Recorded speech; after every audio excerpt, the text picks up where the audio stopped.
आदाब, आप देख रहे हैं GNI। मैं हूं सईद साजिद हुसैन मूसवी। ईरान, चाइना और रशिया ने एक मुश्तरका खत यूनाइटेड नेशंस के सेक्रेटरी जनरल को लिखा है, जिसमें उन्होंने ये तस्दीक की है कि यूएन सिक्योरिटी काउंसिल की रेजोल्यूशन 2231 जो कि ईरान के पुरअमन न्यूक्लियर एनर्जी प्रोग्राम से मुतल्लिक थी, अब खत्म हो गई है। यह खत तीनों ममालिक के डिप्लोमेटिक मिशंस ने एंटोनियो गुटेरेस के नाम लिखा। उन्होंने कहा कि हम तस्दीक करते हैं कि रेजोल्यूशन 2231 के ऑपरेटिव पैराग्राफ 8 के मुताबिक इसके तमाम प्रोविजंस 18 अक्टूबर 2025 के बाद खत्म हो चुके हैं। इस तारीख के बाद सिक्योरिटी काउंसिल के लिए ईरानियन न्यूक्लियर मसले पर गौर फिक्र का दौर भी खत्म होता है। यह resolution joint comprehensive plan of action JCPOA को एंडोर्स करता था, जो 2015 का एक अहम मुआहदा था ईरान और दूसरे ममालिक के दरमियान।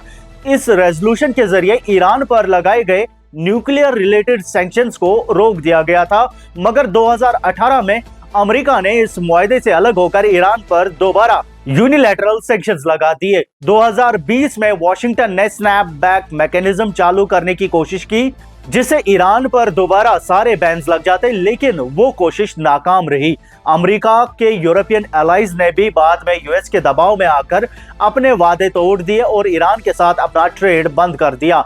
मगरिबी ममालिक का पूरा मकसद ये साबित करता था कि ईरान का न्यूक्लियर प्रोग्राम डिविएशन कर रहा है, लेकिन international atomic energy agency IAEA ने कभी ऐसे दावे तस्दीक नहीं किए, बल्कि सबसे सख्त इंस्पेक्शंस के बावजूद भी कोई सबूत नहीं मिला। इस साल के शुरू में यूके, फ्रांस और जर्मनी ने दोबारा स्नैपबैक मैकेनिज्म चालू करने की कोशिश की, जिससे पिछले महीने दोबारा सैंक्शंस लग गए। खत में कहा गया कि इन तीनों यूरोपियन ममालिक E3 को सैंक्शंस दोबारा लगाने का कोई लीगल हक नहीं था, क्योंकि उन्होंने खुद JCPOA और रेजोल्यूशन 2231 के तहत अपनी जिम्मेदारियां पूरी नहीं की थी। E3 ने न सिर्फ JCPOA और रेजोल्यूशन 2231 के तहत अपने कमिटमेंट्स तोड़ दिए, बल्कि डिस्प्यूट रेजोल्यूशन मैकेनिज्म DRM के तरीके भी फॉलो नहीं किए। इसलिए उन्हें इसके प्रोविजंस को इन्वोक करने का कोई हक नहीं है।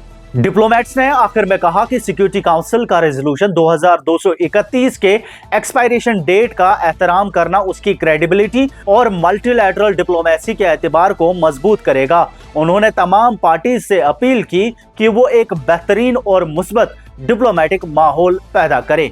अपनी राय कमेंट्स में जरूर दें। लेटेस्ट न्यूज अपडेट्स आप तक पहुंचाते रहेंगे। फिलहाल के लिए इतना ही, शुक्रिया।